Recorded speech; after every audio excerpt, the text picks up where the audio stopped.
Everybody, man, what a great day. Is it not beautiful out here? Great day to play some ball and get better. Good day for us. One, we've had a 2-day clinic with over 400 high school coaches here. Thank you to Sean McVay, as well as all the coaches.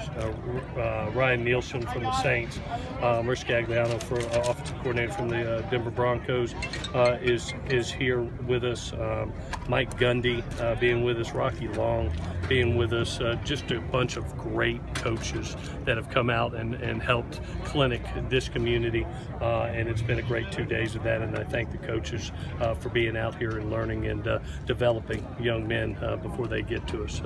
With that, you know, it's been a great week. It's the end of week 3, practice 9, and from basically day 1 to day 9, I can't be any happier to watch, especially watching the offense and how they're becoming a disciplined unit. You know, 2 days, literally 2 days, over 200 plays, and with only 1 penalty. I was praying to God we could make it through today. We had 1 false start, but that's 200 plays with just 1 penalty, and literally only 1 ball on the ground in over 200 plays. So we're getting better with each and every day. I like how the quarterbacks are functioning. I think they're making quick decisions. You saw the ball being moved up and down the field, which was great to see. Defensively, a little banged up, got a couple injuries, but it's allowing some young kids to be able to play ball. We've got 6 practices that are left. 5 of them are in pads. 1 has to be a helmets practice. So every day is important to us. So with that, I'll answer any questions that you got. Do you think that the lack of penalties and the good execution is a product of the offense being simpler to carry out? Yeah, I think a couple things are happening. Just like our ultimate goal, you know, when we decided to go this route, we wanted a simpler offense that would allow our quarterbacks to play fast, but more importantly, allowing our skill to play fast. And, you know, you look up and you're having a Devin Williams out there that's really playing good ball. Michael Pittman, Amon-Ra St. Brown, Tyler Vaughns. It just seems like everybody is playing at a higher level. And then, you know, we've really stressed fundamentals and techniques, and I think it's paying off. When I'm watching the tape, I'm not seeing a bunch of holding calls. I'm not seeing us out of position. I think we're doing the proper things to be not only to win our matchups, to not create penalties. And then our guys understand now that there are repercussions that as soon as, just like you saw today, as soon as the right tackle jumped off sides, he's out. And they understand what comes with that type of error. You know, so I credit our coaches. I think they're coaching at a very high level. I'm very pleased. I wish we had 20 more of these, but we got 6, and we got to make the most of them. You got better today. Today, for example, what did you really like about today? I like the offensive line. I think they've taken a real step forward, to be honest with you, Dan. Just both in the run game and in pass protection. And I credit, you know, those 5 guys that are across there right now really being led by, you know, an Austin Jackson and Jalen McKenzie. You know, they're being vocal, they're being dominant, they're being physical.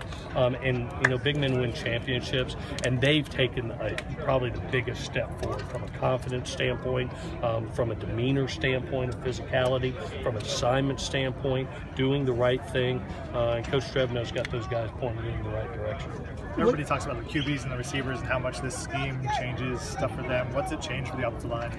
You know, it's pretty much the same. I mean, in this, what I love, and you saw it today, what I love what Graham does, you know, it may be labeled air raid, but there's still run game involved in this. I mean, you're talking about an offense where he had 2,000 rushing yards last year and still a top 10 quarterback in the country. You know, and I see it today. You saw Vi with a big run for a touchdown today.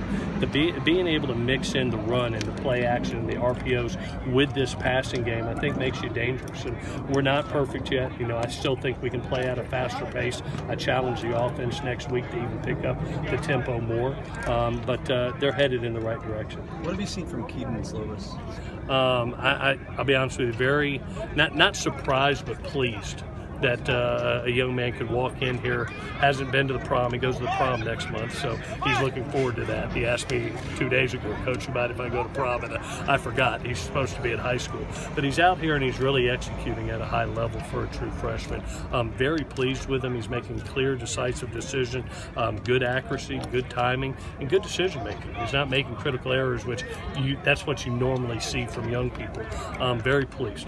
Is he putting himself in the competition at this point? Well, we're looking at all 4 guys, and you've seen that was our main goal, is to be able to have all 4 guys in a situation where we could evaluate everybody. And I think Graham and the offensive staff have done a wonderful job of mixing in every guy with the ones, putting them, forcing them to get in there and see what they can do, and keeping equivalent reps and equivalent play calls. So it's been really good by them. It's going to provide us a great examination by the end of 15 practices to see where we're at the position. Typically, a true freshman quarterback is maybe either turnover prone or sack prone. Why hasn't he been? I'll have to credit Coach Warner on that one. He was coached by Kurt Warner in high school, and I thought he came in very maturely, like a lot of our quarterbacks do here. I think we do a good job evaluating kids that come in here and can play at this high a level. But obviously, he was extremely well coached, and he's a work ethic guy. He puts a lot of study into it and puts the extra work into it, and wants to be great. And he's got a bright future.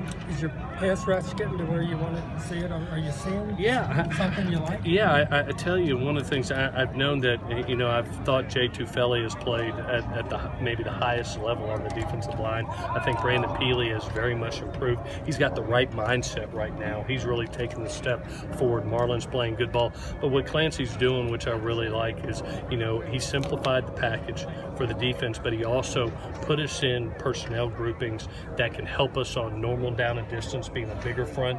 But then when you see those third downs, what happens? He put the fast guys out on the edge. And I look at a Hunter Eccles and Elijah Winston, a Malik McLean, and what they're doing on the edge now in pass rush, along with some big guys like a Connor Murphy, a Jay Tufele, a Brandon Peely, Jake Lichtenstein, those guys interiorly, and Drake Jackson. They're really doing a nice job personnel-wise of putting the right people in the right situations on the right down and distance. We see many times in practice today you're featuring 2 running back sets. What type of versatility could that give your offense? Yeah, we're a little bit light right now at tight end, and the name of the game in this offense is the ability to either go 11 personnel, which is tight end 3 wides, or 20 personnel, which is 2 back 3 wides, and be able to run the same plays out of each. I challenged our running backs. I think they felt it today. That not only am I getting handed the ball, this is an offense that the running back position could catch 100 balls or more. And one of the things that they've got to realize is how much work they're going to have to put in the passing game, the extra work on the judge machine with the quarterbacks, because those are extra touches for them. And that 20 personnel allows not only a protection back, but a guy to be able to get out also. So it's a valuable set for us in this offense. What's the next step for Marty's step? I think right now, Adam, I think, one, he's captured the essence of the offense. I don't see him making mistakes. Now it's about being an every down back.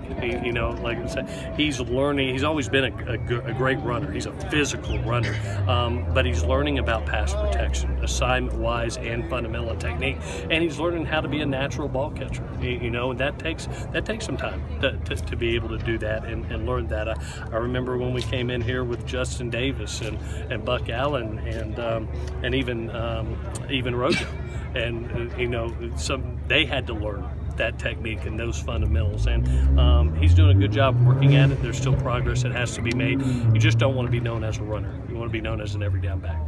Okay. Thank you, guys.